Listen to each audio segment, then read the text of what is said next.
షాద్ నగర్ వైపు ఉన్న మన స్వర్గసీమ వెంచర్లో ప్లాట్లు కొన్న వాళ్ళంతా సంతోషంగా ఉన్నారు. ఒక్కసారి విజిట్ చేయండి. మాట పరంగా మాత్రం ప్రతి ఒక్కరికి హెల్ప్ చేసేవారు. ఖచ్చితంగా వచ్చిన వాళ్ళందరికీ ఇది పెట్టండి, ఇది చెయ్యండి అని చెప్తారు. కానీ నేను ఎవరికి హెల్ప్ చేయట్లేదు కాబట్టి ప్రజలు నన్ను గుర్తుపెట్టుకోరేమో ఫ్యూచర్లో, నేను అంటే బయట ప్రజలకి ఏం చేయట్లేదు కాబట్టి నన్ను గుర్తుపెట్టుకోరేమో, నేను రాజకీయాల్లో లేను, ఇంకా దేంట్లో లేను, సో మరి నన్ను ఎవరు పట్టించుకోరేమో నా ఆఖరి రోజుల్లో, ఇలాంటి భయం కూడా శోభన్ బాబు గారికి ఉండేదండి? లేదు, అసలు ఎప్పుడు రాలేదు. ఎందుకంటే నేను అని తెలిసిన నా ఫ్యాన్స్కి అందరికి తెలుసు, నా రిలేషన్ తెలుసు, అందరికి తెలుసు. నేను నా దగ్గరికి వస్తే నేను చెప్పేది కూడా మంచిగా చెప్తాను తప్ప చెడు చెప్పను. నా గురించి తర్వాత తెలుసుకోగానే నాకు ప్రాబ్లం లేదు. నన్ను నమ్మి నా దగ్గరికి వచ్చిన వాళ్ళకి నేను మంచి చెప్పాను. దానిలో కొంతమంది సక్సెస్ అయ్యారు, కొంతమంది అలా నార్మల్గానే ఉన్నారు. కాబట్టి దాని గురించి అసలు ఆలోచన ఉండేది కదమ్మా. ఇప్పుడు ఫ్యాన్స్ కూడా చాలా మంది ఫ్యాన్స్ ఉంటారు కదా, ఫ్యాన్స్ యొక్క ఆర్థిక పరిస్థితులు కూడా తెలుసుకునేవాళ్ళు ఆయన. అక్కడ ఎస్ఎన్ రావు గారని ఒక మేనేజర్ ఉంటారు, ఓన్లీ ఫ్యాన్స్ని తో మాట్లాడటానికి. ఎందుకంటే ఆయన తెలుసుకుంటాడు ఈ ఫ్యాన్స్ ఎవరు, ఈ ఏ ఊరి నుంచి వచ్చారు, వివరాలని. ఒక మిడిల్ క్లాస్ ఫ్యాన్స్ ఈయన వీరామని తెలిసిన తర్వాత అతను ఏదన్నా స్వీట్ బాక్స్ కానీ దండలు కానీ తెలిస్తే వెంబడే చెప్పేస్తారు, నానా ఇది నువ్వు ఇంటికి తీసుకెళ్ళు. ఇప్పుడు నా దగ్గరికి నువ్వు వచ్చావు అభిమానంగా, కానీ నువ్వు ఇది మీ ఇంటికి తీసుకెళ్తే వాళ్ళు సంతోషపడతారు పిల్లలు. నువ్వు కష్టపడి తెచ్చావో ఎలా తెచ్చావో నాకైతే తెలియదు. నువ్వు నెక్స్ట్ వచ్చినప్పుడు మాత్రం నా దగ్గరికి నువ్వు బాక్స్ తీసుకురావద్దు, నువ్వు తీసుకురాకపోయినా నేను మాట్లాడతాను అంటే. ఎందుకనే వాళ్ళు అంటే నువ్వు మిడిల్ క్లాస్ అని ఆయన మనసులో తెలుసు కానీ వాళ్ళతో అనరు. ఈయనే ఆయన గ్రహించి అలా చెప్తా ఉంటారు. ఇంకోటి కూడా సక్సెస్ అయినప్పుడు ఎంతో మంది మన దగ్గరికి వస్తూ ఉంటారు. సక్సెస్ అయినప్పుడే ఈ స్వీట్ బాక్సులు కానీ దండలు కానీ వస్తాయా, సక్సెస్ కానప్పుడు ఏమి ఎవరు కనపడరు. రెండోది మన గేట్ దగ్గర వెయిట్ చేసిన వాళ్ళు కూడా, ఇది చాలా గట్టిగా మన గేట్ దగ్గర వెయిట్ చేసిన వాళ్ళు కూడా సక్సెస్ అయిన తర్వాత వాళ్ళ గేట్ దగ్గరికి వెళ్తే మనం రాణిస్తారో లేదు కూడా తెలియని ఇండస్ట్రీ ఇది. అందుకని ఏంటంటే మనకు అవకాశం వచ్చినప్పుడు మనం నిలబడపోతే మీరు తర్వాత ఆర్థికంగా ఇక ఉండాలి అనుకుంటేనే. ఇప్పుడు మనం ఈ సినిమా ప్రపంచం నుంచి బయటకు వెళ్ళిపోవాలంటే ఎక్కడైనా బతకొచ్చు, ఏమైనా చేసుకోవచ్చు. ఇక్కడ ఉండాలంటే నిలదొక్కుకోవాలి, ఈ గ్యాప్ని మనం తట్టుకోవాలి. అందుకని దానికి ఎప్పుడు జాగ్రత్త చెప్పేవాళ్ళు అనమాట. ప్రతిసారి దాని గురించి ఆలోచించేవారు కదా, గ్యాప్ వస్తే ఏం చేయాలి, గ్యాప్ వస్తే ఏం చేస్తారు. అవును, అందుకని ఇంకోటి చెప్తాను మీకు. ఇప్పుడు వీరాభిమానులు చాలా మంది ఉన్నారు, వాళ్ళకి వచ్చినప్పుడు కూడా ఇలా చెప్పబట్టి, ఇప్పుడు కర్నూలులో సుధాకర్ అని ఆయన విగ్రహం, ఆయన విజయ్ గారు అని ఆయన, అందరు కలిసి 2-3 కలిసి విగ్రహం పెట్టారు. విగ్రహం పెట్టిన తర్వాత నేను వాళ్ళు కలిసినప్పుడు కానీ రాజమండ్రిలో శ్రీనివాస్ గారని, ప్రసాద్ గారని, ఇట్లా సోమబాబు సేవా సమితి వాళ్ళు విగ్రహం పెట్టారు. అలానే మళ్ళీ విజయవాడలో పెట్టారు. అప్పుడు నేను అడిగే ఉన్నాను, మరి ఏందమ్మా మీకు ఇంత అభిమానం, అసలు ఎక్కడి నుంచి వస్తుంది ఏంటని అడిగేవాడిని. అప్పుడు వాళ్ళు ఒకటే చెప్పేవారు, సోమబాబు గారు మాకు ఏమి ఇచ్చారని కదయ్యా, మీకు ఇండస్ట్రీలో మీ వాళ్ళు మీకు ఎలా చెప్పారో మేము ఫ్యాన్స్గా వచ్చినప్పుడు మాకు ఇలా జాగ్రత్త పడని చెప్పారు. యాజ్ మేము ఆయన మాటని ఈరోజు ఒక ఏజ్కి వచ్చిన తర్వాత సక్సెస్ అయ్యాం. ఆయన వెళ్ళిపోయిన తర్వాత మాకు ఆయన చేసిన సహాయానికి కానీ మంచి మాటకి గుర్తుగా మేము ఆయన విగ్రహాలను మేము పెట్టుకుంటున్నాము అని చెప్పారు. బహుశా నేను 4-5 విగ్రహాలు పైన ఉన్నాయి, పెద్ద విగ్రహాలు, చిన్నవి కూడా చాలా ఉన్నాయి. మరి ఏమీ చేయకపోయినా అభిమానులు మరి ఎందుకు ఉన్నారో మీకు అర్థమవుతుంది. తర్వాత ఇంకోటి చెప్పాలమ్మా, తర్వాత ఇంటి దగ్గర మద్రాసులో కూడా సోమరావు గారి బాబు పెట్టాడు, కన్నర్జేష్ గారు వాళ్ళ ఇంటి దగ్గర.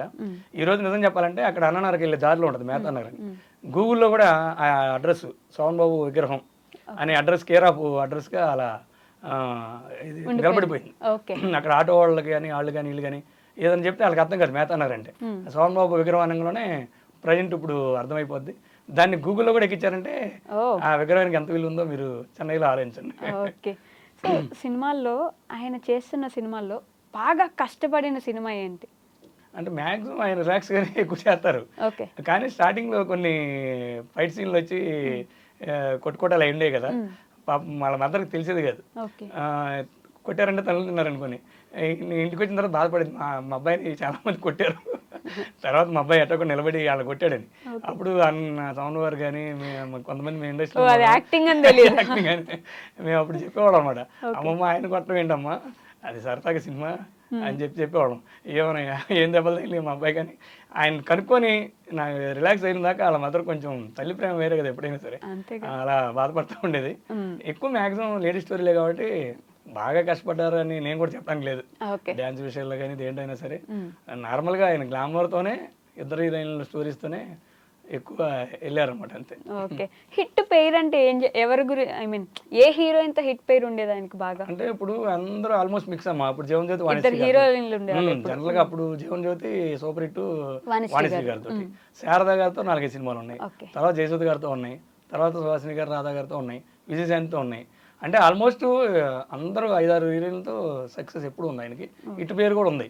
కాకపోతే ఏంటంటే ప్రొడ్యూసర్ గారు డైరెక్టర్ గారు వచ్చినప్పుడు ఈ స్టోరీకి మనకి ఎవరు ఉపయోగపడతారు అని ఆలోచించి, ఇక వాళ్ళ డేట్లు ఏమైనా బిజీగా ఉంటే అప్పుడు ఆల్టర్నేటివ్ ఆలోచించి అట్లా ఒప్పుకునేవారు అనమాట. ఈయన ఏమైనా చెప్పేవారా వీళ్ళని తీసుకుందాం వాళ్ళని అంటే మ్యాక్సిమం కంపల్సరిగా పలానా అని చెప్పకుండా ఈ క్యారెక్టర్కి ఎవరు సూట్ అవుతారు అనేది చూసుకొని చేయమనేవాళ్ళు. వాళ్ళు సజెస్ట్ చేసిన తర్వాత ఒకసారి ఓకే బాగున్నారు, లేకపోతే వీళ్ళు దీనికి ఏమైనా పనికి వస్తారో మీరు, ఎందుకంటే క్యారెక్టరైజేషన్ మొత్తం ఈయనకి కథ అంతా తెలిసినా తెలియపోయినా డైరెక్టర్కి మొత్తం తెలుస్తుంది కదా. ఓకే అందుకని దానివల్ల అప్పుడు ఈయన సజెషన్ చేసినా ఈ క్యారెక్టర్ ఇదండి, ఈ క్యారెక్టర్ ఇది, పలానా సీన్లో ఈ ప్రాబ్లమ్స్ ఉన్నాయి, వీళ్ళైతే బాగా చేయగలుగుతారు అనుకుని ఇక ఆల్మోస్ట్ ఆ ఉన్న 5-6 హీరోయిన్లే ఆ స్టోరీని బట్టి సెలెక్ట్ చేసేవాళ్ళు అనమాట. 5-6 హీరోయిన్లు వాణిశ్రీ గారు కానీ ఆ రోజుల్లో, తర్వాత రాధా గారు, విజయశాంతి గారు, సుహాసిని గారు, వీళ్ళే కదా తర్వాత తరంలో. ఓకే ఆల్మోస్ట్ అయ్యే తిరిగి అక్కడక్కడ. ఈ సాంగ్ కూడా ఒకటి బాగా ఫేమస్, ఇప్పుడు ఈ రోజుల్లో కూడా ఆయన సాంగ్ వింటుంటారు. ఎల్లు వచ్చి గోదారమ్మ ఇప్పుడు ఈ సినిమాల్లో కూడా వింటారు, పాడుతారు. ఎక్కడైనా డాన్స్ ప్రోగ్రాంలు జరిగితే కూడా ఆ పాటని గుర్తు చేసుకుంటారు. నిజంగా అది ఆ దేవత సినిమాయే సూపర్ హిట్. అది రామారెడ్డి గారిదే సూపర్ డూపర్ హిట్. అందులో ఈ సాంగ్ ఇంకా సూపర్ డూపర్ హిట్. అది అనుకోకుండా గోదావరి ఏరియాలో తీయటం, అప్పటికప్పుడు రాఘవేంద్ర గారు 2-3 సార్లు చెప్పారు, మనం విన్నాం. జస్ట్ అప్పటికప్పుడు వచ్చిన ఐడియా అంట బిందులు. సడన్ గా ఏం చేయాలి ఈ లొకేషన్ లో, మనకి ఏం దొరుకుతాయి అంటే ఒక 1000 బిందులో 2000 బిందులో అర్జెంట్ తెమ్మన్నారంట. అయితే తీసుకురావటం, ఆ సాంగ్ ఆ బిందెల మధ్యలో ఈ డాన్స్ తో చేయటం, ఆ డాన్స్ స్టెప్స్ కానీ, ఆ గోదావరి అందాలు కానీ, రాఘవేంద్ర గారి డైరెక్షన్ కానీ, ఇంకా అది ఎక్కడికో వెళ్ళిపోయింది. ఇంకా నాకు తెలిసి ఇప్పుడు సోమరావు గారు చనిపోయి 30-20 సంవత్సరాల పైన అవుతుంది. ఇప్పటికీ టాప్ లో ఉంది, ఇంకా ముందు కూడా టాప్ లో ఉంటుంది. ఓన్లీ సోషల్ మీడియా వల్లనే నేను అనుకుంటాను. ఇంకా ఓకే, డాన్స్ వల్ల ఏమైనా ఇబ్బంది పడేవారా డాన్స్ చేయడానికి కానీ, డాన్స్ కోసం? డాన్స్ ఇబ్బంది అంటే ఆయన చెప్పా కదా మీకు, ఎక్కువ కష్టపడటానికి ఇష్టపడరు. ఆటోమేటిక్గా అది ఆయనకు వచ్చి 4 స్టెప్లే ప్రిపేర్ అయ్యేవాళ్ళు.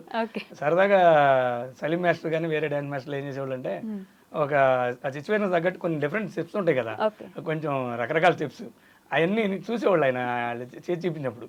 తర్వాత టేక్ అనగానే ఈయనకి ఎలా వచ్చో ఈ 4-5 స్టెప్స్ ఉంటాయి, అదే చేసేవాళ్ళు. సలీం గారు సార్ నువ్వు చేసావయ్యా, నేను చూశాను, కొత్త స్టెప్ చేశాను మళ్ళీ కొత్త స్టెప్ అయితే సోమబాబేనా అనుకుంటారు.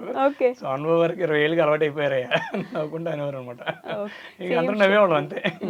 సేమ్ స్టెప్స్ చేసేవాళ్ళు అన్ని ఆల్మోస్ట్ దగ్గర అంతే, కొంచెం మార్పు ఉంటాయి కానీ దగ్గర అన్ని ఆల్మోస్ట్ ఒకటే 4-5 స్టెప్సే. ఓకే, పాటలు ఏమైనా పాడేవారు అప్పట్లో? లేదమ్మా, అది ఈ సాంగ్స్ మన లిప్ కావాలి కదా, ఆ లిప్ కోసం మాత్రం 2-3 సార్లు వినేవాళ్ళు. ఇన్ని లిప్సింగ్ కోసం అప్పుడు చాలా కష్టంగా లిప్సింగ్ చేయడం, అదే లిప్సింగ్ చేసుకునేవాళ్ళు అనమాట. ఓకే, ఆయన కొడుకులు కానీ ఆయన ఫ్యామిలీలో ఒక్కరిని కూడా సినిమా ఇండస్ట్రీ వైపు ఎందుకు పంపించలేదు?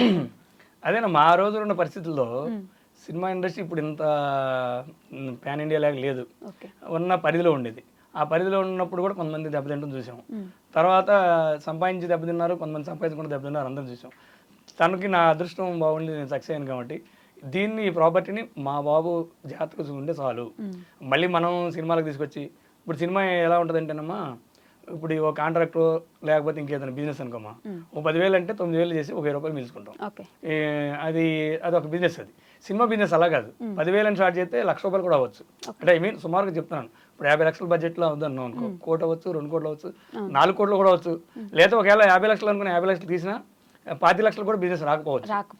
కాబట్టి ఇది ఏదైనా జరిగిందనుకో, ఎందుకు మనకి ప్రశాంతంగా బతికే ఈ జీవితానికి తలకాయ నొప్పని అటు రాజకీయాల్లో కానీ ఇటు సొంత సినిమాలు తీయడానికి కానీ ఆయన ఎప్పుడు ఆలోచించేవాడు కాదు. పిల్లలను కూడా ప్రశాంతంగా హ్యాపీగా బతుకుతారు. ఇప్పుడు మనం ఉన్నాం, ఎప్పుడు వెళ్తామో తెలియదు, ఎప్పుడు వస్తామో తెలియదు షూటింగ్కి. 2 ఆయన అంటే ఒక టైం పెట్టున్నారు కాబట్టి ఆయన జరిగింది, మిగతా వాళ్ళందరూ జరగదు. 2 ఆదివారాలు ఉండవు, పండగలు ఉండవు, ఏదన్నా రిలేషన్ ఫంక్షన్స్ ఉండవు. నిజంగా చెప్పాలంటే చెడుకి ఉండదు, మంచికి ఉండదు. అది అక్కడ ఉన్న పరిస్థితి. అది షూటింగ్స్, మిగతా ఆర్టిస్టులు కోఆర్డినేషన్ డేట్స్ కానీ ఇవన్నీ ఇబ్బందులు ఉంటాయి. ఇవన్నీ మా వాడు పడకూడదు, మనం తనకు సరిపడా మనం ఇచ్చాం కాబట్టి హ్యాపీగా బతికే చాలు అనే దాంతోనే ఆయన ఇండస్ట్రీని కానీ, ఇండస్ట్రీకి ఆ వంశాన్ని కానీ, ఆ పిల్లల్ని దూరం ఉంచారు. నిజం చెప్పాలంటే ఆ ఊరి నుంచి నేను మా అన్నయ్య వెళ్ళి బలవంతంగా వెళ్ళాం. వెళ్ళిన తర్వాత మేము మా అన్నయ్య అకౌంటెంట్ సక్సెస్ అయ్యి దగ్గర 10 సినిమాల్లో చేశారు. తేనెటీగ, ప్రేమాన్కో, బెబిలి వేట, బడి, ఇవన్నీ చేశారు. దానికి నేను కో ప్రొడ్యూసర్గా ఉంటూ క్యాషియర్గా చేసేవాడిని. మిగతా టైంలోనేమో సోమరావు గారి సినిమాలకి అసిస్టెంట్ కెమెరామెన్, ఆపరేటివ్ కెమెరామెన్ చేసేవాడిని. మా అన్నయ్య కూడా ఆయన చాలాసార్లు చెప్పారు, చాలా జాగ్రత్తగా ఆలోచించే ఈ రామారావు సినిమాలో, సినిమాని నేను ముందు నుంచి మీ అందరికీ చెప్తుంటాను, నా దగ్గర కాబట్టి నీకు చెప్తున్నాను.